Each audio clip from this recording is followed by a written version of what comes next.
Shalu പയ്യാളുണ്ടെങ്കിൽ latest ആയിട്ട് ഒരു video ഇട്ടിട്ടുണ്ടായിരുന്നു. അതിനകത്ത് പറഞ്ഞൊരു കാര്യം എന്ന് പറഞ്ഞാൽ താനുണ്ടെങ്കിൽ ആകപ്പാട് ഇതുവരെ 2 കല്യാണമേ നടത്തി കൊടുത്തിട്ടുള്ളൂ.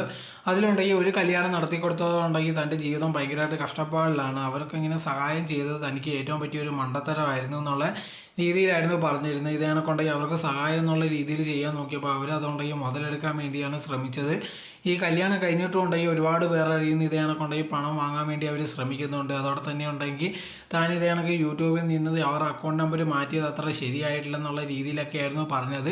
സോ ഇങ്ങനെ ഒരുപാട് ആൾക്കാർ തട്ടിപ്പ് നടത്തുന്നുണ്ട്. എൻ്റെ പേരും പറഞ്ഞു, അല്ലെങ്കിൽ ഇതേ കണക്ക് ഞാൻ കൊടുത്ത നമ്പറിൻ്റെ കാരണം കൊണ്ട് ഒരുപാട് പേര് ഇതേ കണക്ക് വിളിച്ച് ഇവർ ശല്യം ചെയ്യുന്നുണ്ട്. ഇനി ഇവർ ഇതേ കണക്ക് വിളിച്ച് ശല്യം ചെയ്താൽ നിങ്ങൾ പൈസ കൊടുക്കേണ്ടെന്നുള്ള രീതിയിലായിരുന്നു ഇതേ കണക്കുണ്ടെങ്കിൽ ഷാലു പറഞ്ഞിരുന്നത്.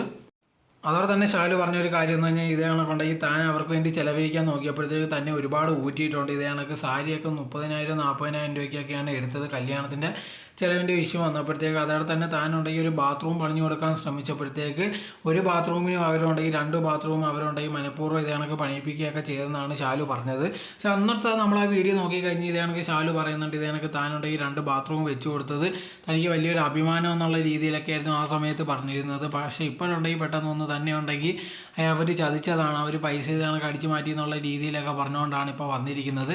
എന്തായിരുന്നാലും ശരി, ഇത് കണക്ക് നമ്മൾ നോക്കിക്കഴിഞ്ഞാൽ ആൾക്കാരെ സഹായിക്കുമ്പോഴത്തേക്ക് നോക്കിയും കണ്ട് സഹായിക്കുക, അതാണ് മെയിനായിട്ടുള്ള കാര്യം. ഇപ്പോൾ ആരെങ്കിലും എന്തെങ്കിലും ഒരു ദുരിതത്തിലൂടെ കടന്നു പോയിക്കൊണ്ടിരിക്കുകയെന്ന് വെച്ചാൽ അവർ നല്ലവരാവണമെന്നുള്ള ഒരു കാര്യവും ഇല്ല. ആദ്യമേ അവരെ പറ്റിയുള്ള എല്ലാ കാര്യങ്ങളും അന്വേഷിച്ചിട്ട് വേണം ബാക്കിയുള്ള സഹായത്തിലേക്കൊക്കെ പോകാൻ വേണ്ടി.